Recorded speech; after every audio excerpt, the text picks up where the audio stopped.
Bismillahirrahmanirrahim. Assalamualaikum warahmatullahi wabarakatuh.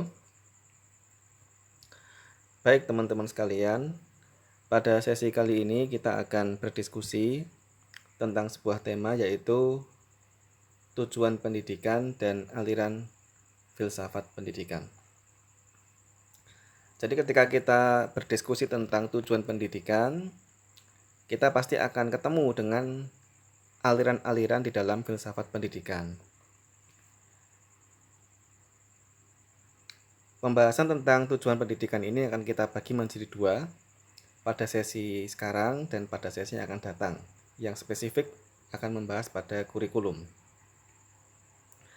Baik teman-teman, sebelumnya kita akan mendefinisikan apa yang kita maksud dengan tujuan pendidikan dalam diskusi kita kali ini. Jadi tujuan pendidikan itu adalah hasil akhir yang ingin dicapai dari sebuah proses pendidikan, yang hasil tersebut menjadi indikator keberhasilan proses pendidikan. Jadi yang dimaksud dengan tujuan pendidikan itu adalah hasil akhirnya, apa yang sebenarnya ingin diraih dari sebuah proses pendidikan. Nah, rumusan tentang tujuan ini sangat penting karena apa?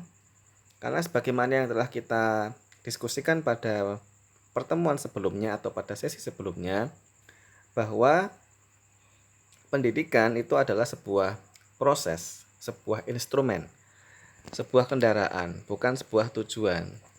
Yang mana ketika pendidikan didefinisikan sebagai sebuah proses, maka proses tersebut harus ada ujung akhirnya.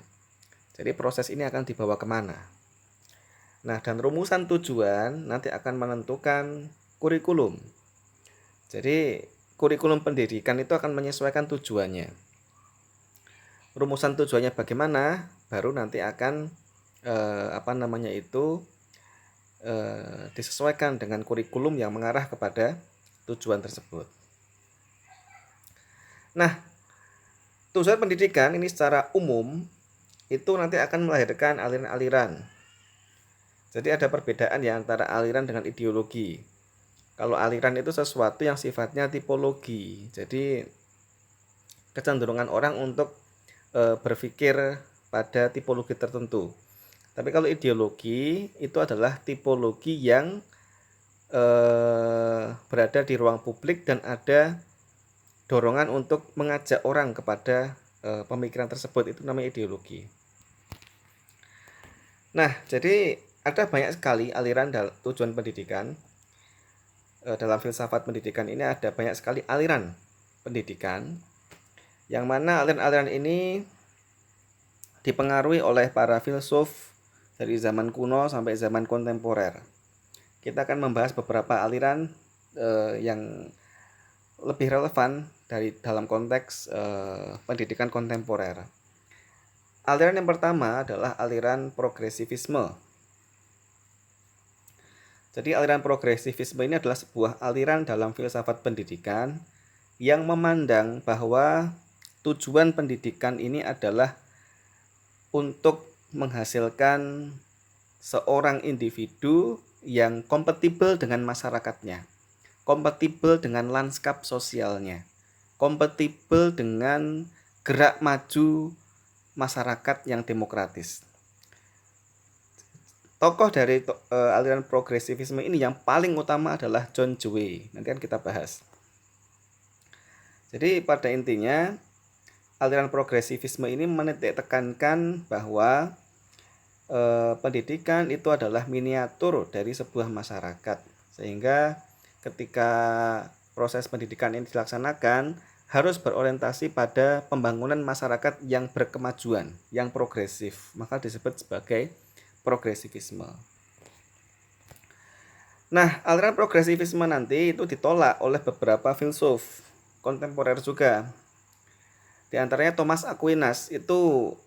Thomas Aquinas mengkritik aliran progresivisme yang menitik tekankan pada gerak maju sebuah masyarakat. Aliran yang kedua ini adalah antitesis dari progresivisme, yaitu aliran perennialisme. Dari kata perennial. Perennial itu artinya yang kekal, yang abadi. Maksudnya adalah aliran perennial ini memandang bahwa tujuan pendidikan itu sebenarnya adalah untuk menjaga tradisi, untuk menjaga kebudayaan-kebudayaan yang sudah dianggap sebagai kebudayaan ideal. Itu perennialisme. Jadi tokoh-tokoh di dalam filsafat pendidikan perennialisme ini mengkritik filsafat progresivisme yang dikembangkan oleh John Dewey dan para pengikutnya, yang tidak menempatkan kebudayaan masa lampau pada posisi yang penting. Karena kalau menurut John Dewey, itu kebudayaan itu akan berjalan dalam siklus yang selalu maju. Jadi ada satu tidak berada pada siklus yang berulang. Nah, hal tersebut dikritik oleh para filsuf dari kalangan perennial. Jadi dari kalangan perennial menganggap bahwa justru pendidikan itu adalah menjaga tradisi, fungsinya menjaga tradisi. Nah, nanti ada aliran ketiga yang dia keluar dari progresivisme atau perennialisme, yaitu aliran konstruktivisme.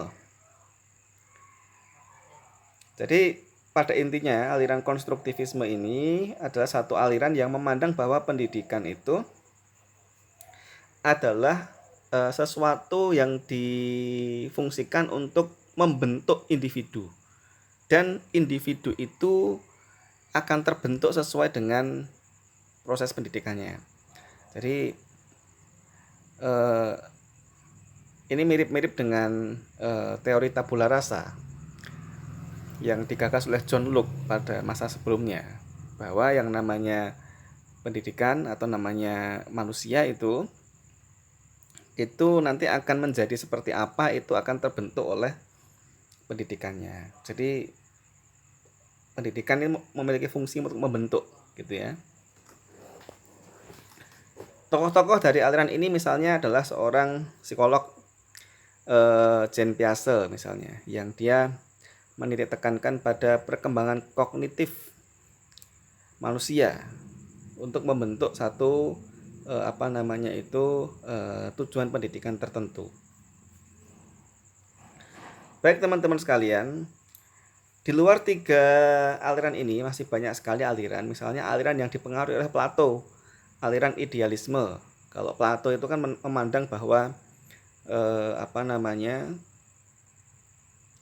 esensi dari segala sesuatu itu ada pada hal yang abstrak atau ide atau intelektu gitu ya.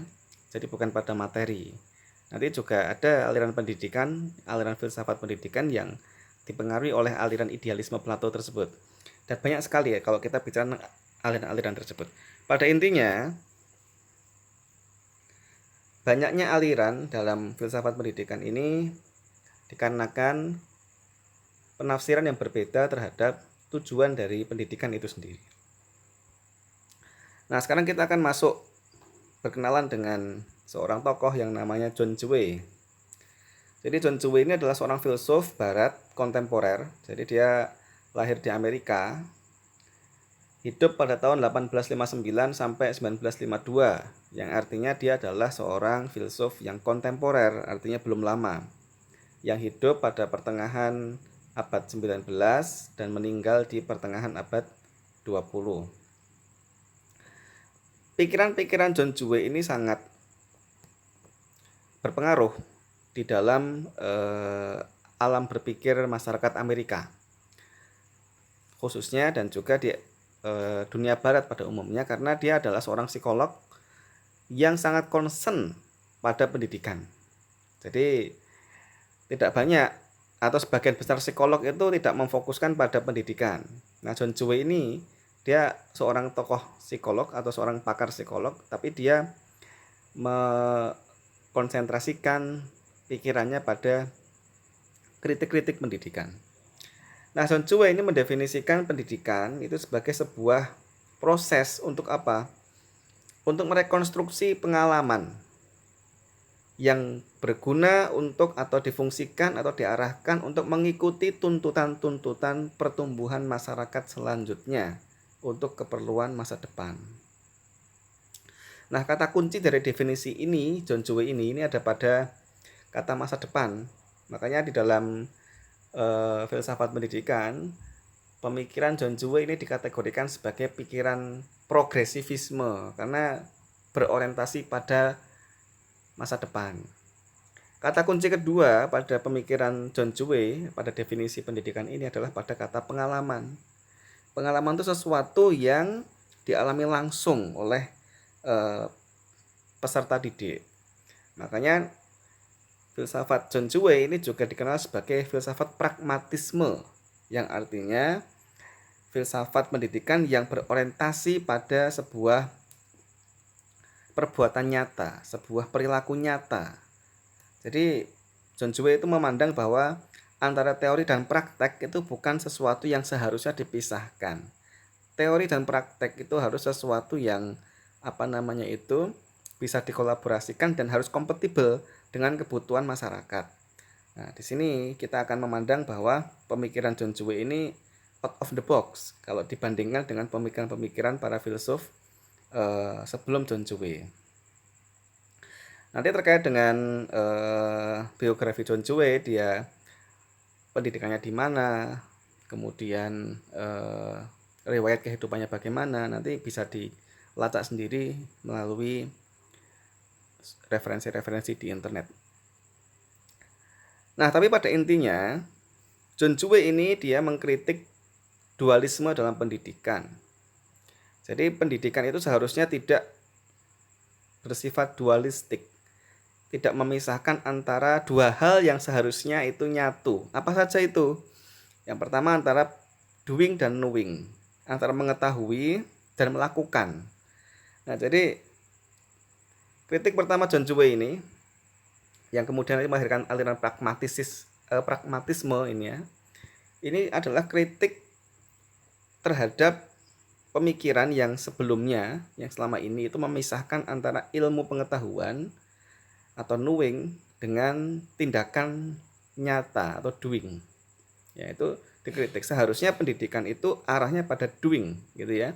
Bukan sekedar knowing, bukan sekedar mengetahui, tapi juga melakukan berdasarkan apa yang diketahui. Jadi itu dualisme yang seharusnya tidak terjadi di dalam pendidikan menurut John Dewey. Nah, kemudian John Dewey juga mengkritik antara pasif dan aktif dalam pembelajaran, atau passive learning dan active learning dalam pembelajaran. Kenapa? Karena seseorang itu seharusnya dilihat dari sisi karakteristik individu. Jadi tidak setiap orang itu yang tidak bertanya dalam proses pembelajaran itu dianggap sebagai pasif, karena bisa jadi orang tersebut memang punya kecenderungan untuk tidak tampil gitu ya. Tidak tampil. Jadi indikator aktif dalam pengertian yang konvensional itu ditolak. Nah, kemudian John Dewey juga mengkritisi tentang dualisme pengetahuan indrawi dan pengetahuan rasional. Jadi pengetahuan yang bersumber dari indera yang 5 itu ya, itu seharusnya tidak dipisahkan dari pengetahuan yang bersifat rasional.